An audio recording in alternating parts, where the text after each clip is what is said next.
बांग्लादेश के मुद्दे पर सीएम योगी ने विपक्ष को घेरा है। बांग्लादेश में हिंदू को जलाया गया। योगी आदित्यनाथ ने आज विधानसभा के अंदर ये बड़ी बात कह दी है। कहा है कि बांग्लादेशी मुद्दे पर विपक्ष चुप है।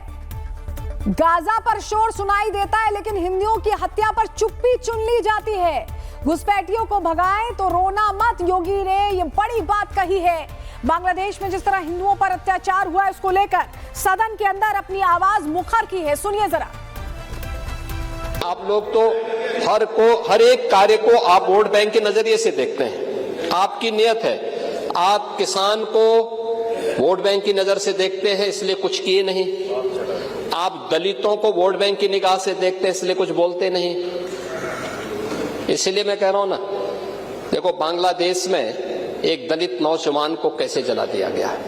आप लोग गाजा पट्टी में होने वाले किसी भी उस पर आंसू बहाते हैं लेकिन आपकी जवान से एक शब्द नहीं निकल रहा है क्योंकि एक दलित नौजवान मारा गया बांग्लादेश में और उस नौजवान के मरने पर आपकी जवानी छिल चुकी है क्योंकि आप उसको केवल वोट बैंक के रूप में इस्तेमाल करते हैं।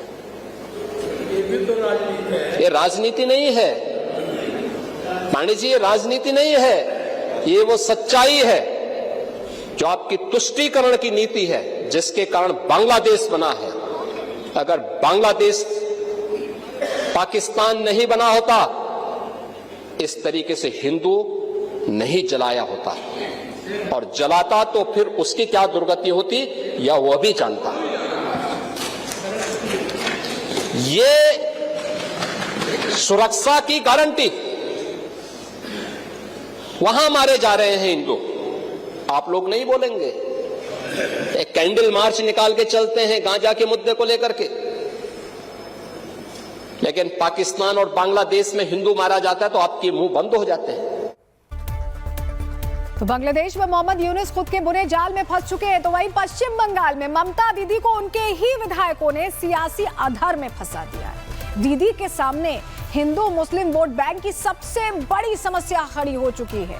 ममता दीदी की समस्या बताएं क्या है आपको, ये तस्वीरें भी, क्योंकि मोहम्मद यूनुस के खिलाफ अब हिंदू एक हो चुका है तो वहीं दीदी को इससे भी टेंशन। तो आज की अपडेटेड खबर बांग्लादेश से यही है कि मुल्ला यूनुस कट्टरपंथियों के बीच पूरी तरह एक्सपोज हो चुका है। दूसरी तरफ यूनुस का पाकिस्तानी लिंक भी पकड़ा गया है और इसके बाद अब क्या होने वाला है, चलिए ग्राफिक्स के जरिए आपको बताते हैं। बांग्लादेश में हिंसा के पीछे मुनीर का हाथ है और मुनीर ने ढाका में कट्टरपंथी फैलाए। यूनुस को झांसे में लेकर हिंसा करवाई गई और ढाका में आईएसआई के झंडे दिखे थे, हमने आपको प्रार में दिखाया भी था। अब मुनीर और यूनुस की पोल खुल रही है। ढाका पर भारत के एक्शन से पाकिस्तान तिलमिला रहा है। पाकिस्तान के छुटभैया नेता ने पोल खोल दी, बोला कि ढाका को कुछ किया तो हम जवाब देंगे। लेकिन मुनीर खौफ में है कि अगर पोल खुली तो ऑपरेशन सिंदूर 2.0 वक्त से पहले कहीं लॉन्च ना हो जाए, क्योंकि किस तरह की बर्बादी हुई थी उससे अभी भी उबरे नहीं है मुनीर। मतलब यूनुस के लिए कहीं भी सुकून नहीं है। अगर मोहम्मद यूनुस पाकिस्तान भागता भी है तो ऑपरेशन सिंदूर 2.0 की जद भी आ सकता है, जद में भी आ सकता है। तो वहीं मुनीर के भरोसे पाकिस्तान भागने की फिराक में यूनुस को यह भी जान लेना चाहिए कि वहां खुद मुल्ला मुनीर के खिलाफ मौलानाओं ने ही मोर्चा खोल दिया है। आप सुनिए। तसलसल क्यों दिया? हम खत्म करना चाहते हैं, हमारे नजदीक सब कुछ खत्म हो चुका है और वो कहते हैं नहीं, जिंदा है, जिंदा है।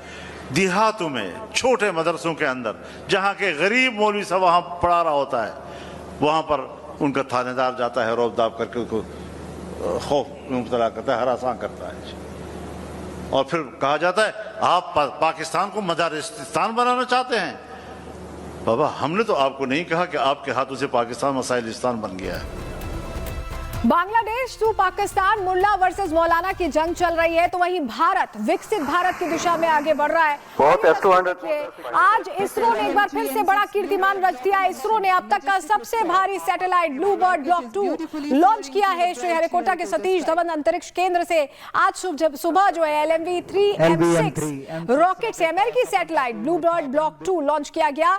ये लो अर्थ ऑर्बिट में तैनात किया जाने वाला सबसे बड़ा व्यावसायिक संचार उपग्रह है। तो ये भारत के विकास की तस्वीरें हैं। ये आपस में लड़ाई करवा रहे हैं, जिहादी जंग लड़ रहे हैं और हम विकास कर रहे हैं, विकास पर काम कर रहे हैं। 0 Both S-200 motors ignited. LGM-3 M6 Bluebird block to mission, a majestic liftoff. Normal. The rocket is beautifully searing through the bright Sriharikota sky. तो आप समझिए भारत बुलंदियों को छू रहा है, तो वहीं पाकिस्तान और बांग्लादेश की जमात आपस में ही मुक्कालात पर उतर आई और उसको लेकर भारत की तरफ से बांग्लादेश की कैसे धुलाई की जा रही है, सुनवाते हैं आपको। बांग्लादेश में जो हालात है उससे हम चिंतित है। हमारा पड़ोसी कंट्री है। एक जमाने में बांग्लादेश के साथ हमारा अच्छा रिश्ता हुआ करता था। बांग्लादेश बना ही इंडिया के रहम करम पे। पाकिस्तान को दो टुकड़ा करके बांग्लादेश बनाने में इंडिया का बहुत बड़ा रोल है, कंट्रीब्यूशन है। उसको बांग्लादेशियों को भूलना नहीं चाहिए। ये बहुत शेमफुल है। इस्लाम, मुसलमान इस तरह का काम करें तो हमारी नजरें झुकती हैं और इसको जितना कंडम किया जाए वो कम है। देखिए, बहुत ज़्यादा ज़रूरी है क्योंकि ये प्रॉब्लम इंटरनेशनल प्रॉब्लम है। हम हर जगह से भगाए जा रहे हैं। जैसे हम अब ईरान से भगाए गए, हम अफगानिस्तान से भगाए गए, हम इराक से भगाए गए। पाकिस्तान वाले भी लोग प्रताड़ित होए जा रहे हैं, वो भी चाह रहे हैं कि वापस हिंदुस्तान आए। बांग्लादेश में भी यही हाल होता जा रहा है। असम में, बंगाल में, कश्मीर में, आप बताइए ऐसी कौन सी जगह रह गई है? और ये सिर्फ यहाँ की प्रॉब्लम नहीं है, ये हर जगह की प्रॉब्लम है। बांग्लादेश के मुद्दे पर सीएम योगी ने विपक्ष को घेरा है। बांग्लादेश में हिंदू को जलाया गया। योगी आदित्यनाथ ने आज विधानसभा के अंदर ये बड़ी बात कह दी है। कहा है कि बांग्लादेशी मुद्दे पर विपक्ष चुप है। गाजा पर शोर सुनाई देता है लेकिन हिंदुओं की हत्या पर चुप्पी चुन ली जाती है। घुसपैठियों को भगाएं तो रोना मत, योगी ने ये बड़ी बात कही है। बांग्लादेश में जिस तरह हिंदुओं पर अत्याचार हुआ है उसको लेकर सदन के अंदर अपनी आवाज मुखर की है। सुनिए जरा। आप लोग तो हर एक कार्य को आप वोट बैंक के नजरिए से देखते हैं। आपकी नियत है, आप किसान को वोट बैंक की नजर से देखते हैं इसलिए कुछ किए नहीं। आप दलितों को वोट बैंक की निगाह से देखते हैं इसलिए कुछ बोलते नहीं। इसलिए मैं कह रहा हूं ना, देखो बांग्लादेश में एक दलित नौजवान को कैसे जला दिया गया। आप लोग गाजा पट्टी में होने वाले किसी भी उस पर आंसू बहाते हैं, लेकिन आपकी जवान से एक शब्द नहीं निकल रहा है क्योंकि एक दलित नौजवान मारा गया बांग्लादेश में और उस नौजवान के मरने पर आपकी जवानी छिल चुकी है क्योंकि आप उसको केवल वोट बैंक के रूप में इस्तेमाल करते हैं। ये राजनीति नहीं है पांडे जी, ये राजनीति नहीं है, ये वो सच्चाई है जो आपकी तुष्टीकरण की नीति है जिसके कारण बांग्लादेश बना है।